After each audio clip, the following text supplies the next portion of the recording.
was identified as mentally retarded, put back from the 5th grade into the 4th grade, and stayed in that category until I got out of high school. I don't have any college training, but I met a high school teacher who one day changed my life. I was waiting on another student, and when he came in, he said to me, "Young man, go to the board and write what I'm about to tell you." And I said, I can't do that, sir. He said, "Why not?" I said, "I'm not one of your students." He said, "It doesn't matter, follow my directions now." I said, "I can't do that, sir." He said, "Why not?" I said, "Because I'm educable mentally retarded." And he came from behind his desk and he looked at me. He said, "Don't ever say that again. Someone's opinion of you does not have to become your reality." And as he talked, my heart began to beat fast.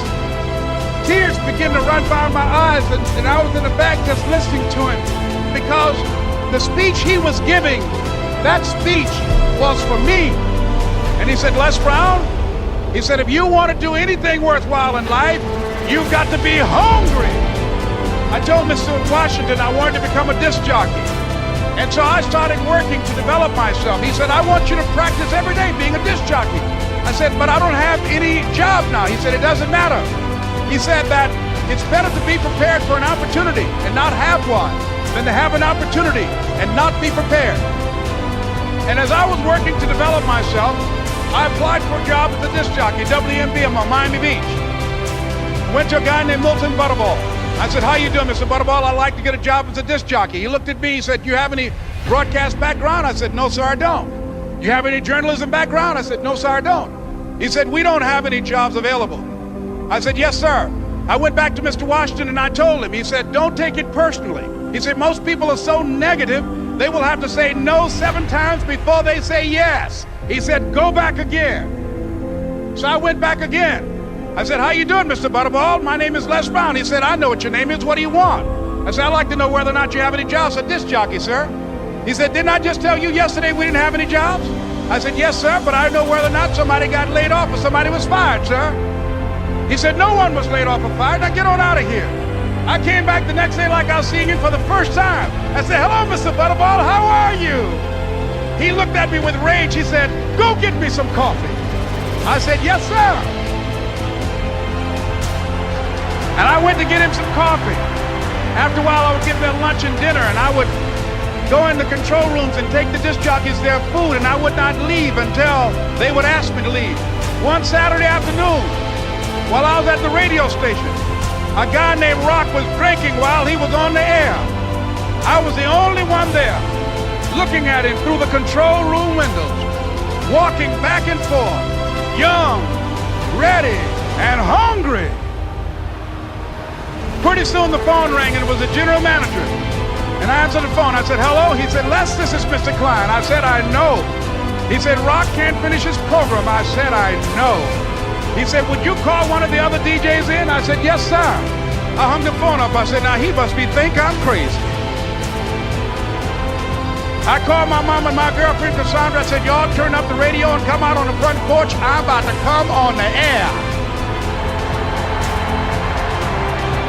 I waited for about 20 minutes, and I called him back. I said, "Mr. Klein, I can't find nobody." He said, "Young boy, do you know how to work the controls?" I said, "Yes, sir."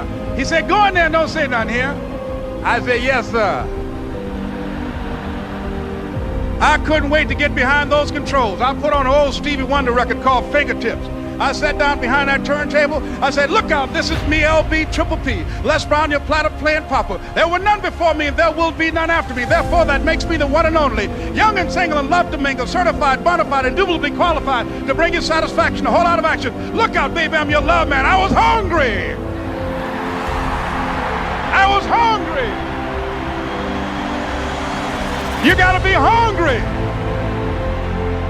Begin to know that you have greatness within you.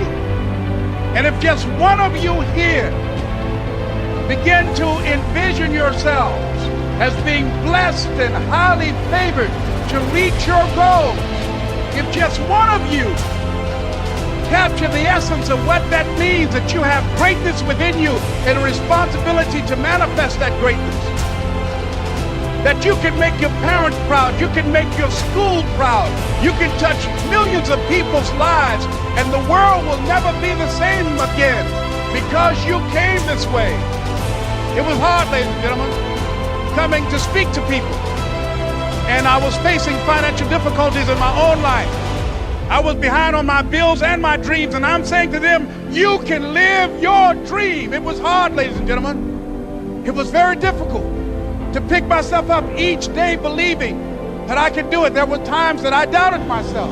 I used to ask myself, can I do this? And something said within me, you're the one. Don't give up on your dream.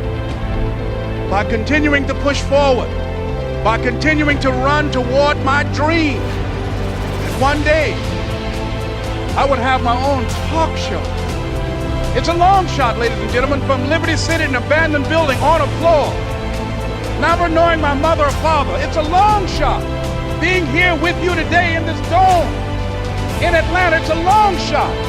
No college training, labeled educable, mentally retarded, but I kept running toward my dream. Don't stop. Don't stop running toward your dream.